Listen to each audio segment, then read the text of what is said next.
انت لسه في السبتية ولا ايه؟ انا جنبك هنا في المنصورة، عايزني اجيلك؟ وصلت الدماغ يا زميلي. بيفكر بالصيني.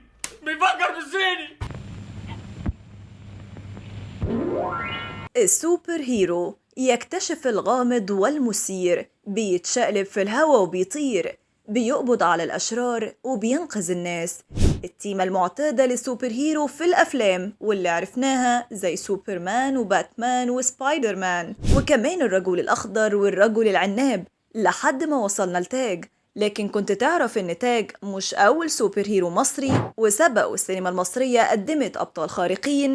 السينما المصرية بتستعد لاستقبال فيلم تامر حسني تاج، واللي بيقدم أول سوبر هيرو في السينما العربية بحسب اللي قاله صناع. وجملة أول بطل خارق مصري خلقت خلاف وجدل كبير، خاصة مع إعلان أحمد السبكي عن إنتاج أول فيلم لبطل مصري خارق وهو الرجل العناب، واللي هو امتداد لشخصية المسلسل الكوميدي اللي قدمه أحمد فهمي في 2013. فاحنا هنا هنقولك مجموعة من الأعمال ادعى صناعها إنهم أبطال خارقين، وإنهم كمان سبقوا تامر حسني بسنين.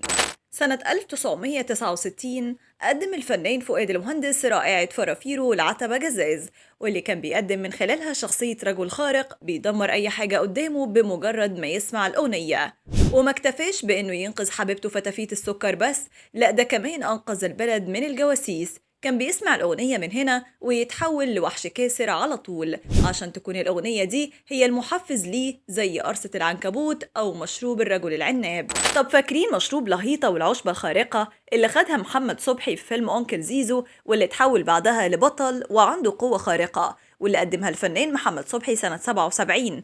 وبتدور قصة فيلم أونكل زيزو حبيبي عن شخص ضعيف جسديا بيتعرض لمواقف كتير ظلمة، وابن أخته بيعتبره مثله الأعلى لحد ما بتجيله صدمة لما بيشوفه بيتضرب من الجزار، فبيقرر يلعب كرة قدم وهو أصلا ما بيعرفش، وبيكتشف عشبة بيدوهاله بتحوله لبطل خارق وبقى أسطورة في كرة القدم وانتقم من كل اللي ظلموه. ولو هنعتبرها زي بدلة سوبرمان ولا سبايدر مان، يبقى صاحب طاقية الإخفاء بطل خارق. ولو فاكرين فيلم سر طاقية الإخفاء اللي تم إنتاجه سنة 59، وكان بيدور حوالين عصفور صحفي شاب بيعاني من القهر في الشارع والشغل، وبيكتشف أخوه الصغير فصيح طاقية الإخفاء بالصدفة، ونتيجة تجربة علمية فاشلة اللي بيلبسها بيختفي ويستخدمها عصفور عشان يحمي نفسه ويغير حياته ويحافظ على خطيبته. ده بالنسبة للقديم. الجيل الجديد كمان قدم قدرات خارقة وأبطال خارقين، وأولهم كان أحمد الفيشاوي في فيلم الحاسة السابعة، وده بعد ما لجأ البطل يحيى المصري لدجال اللي عمل دوره الفنان أحمد راتب، واداله مشروب معين خلاه يقدر يسمع أفكار الناس وبيحاول يستخدمها عشان يحسن من نفسه ومكانته في المجتمع، لحد ما في الآخر السحر بيتقلب على صاحبه وبيكتشف إن القوة الحقيقية مش في العضلات، دي في الإنسانية. ولو هنعتبر الروبوت بطل خارق، فالفنان محمود عبد العزيز قدم فيلم موسى في 2021، وهو بطل خارق مصنوع من بقايا الحديد ومهمته القضاء على الشر، واللي قدمه المخرج بيتر ميمي على إنه أول فيلم مصري من سلسلة أفلام الأبطال الخارقين، واللي بيستعد لتاني فيلم في السلسلة وهو دليلة، واللي هتقدمه الفنانة ياسمين صبري.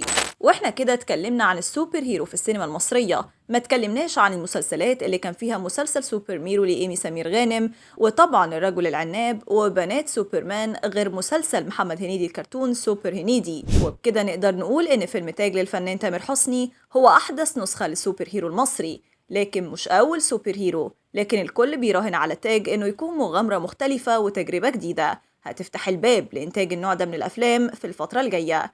قولولنا إيه أكتر سوبر هيرو حبيتوه؟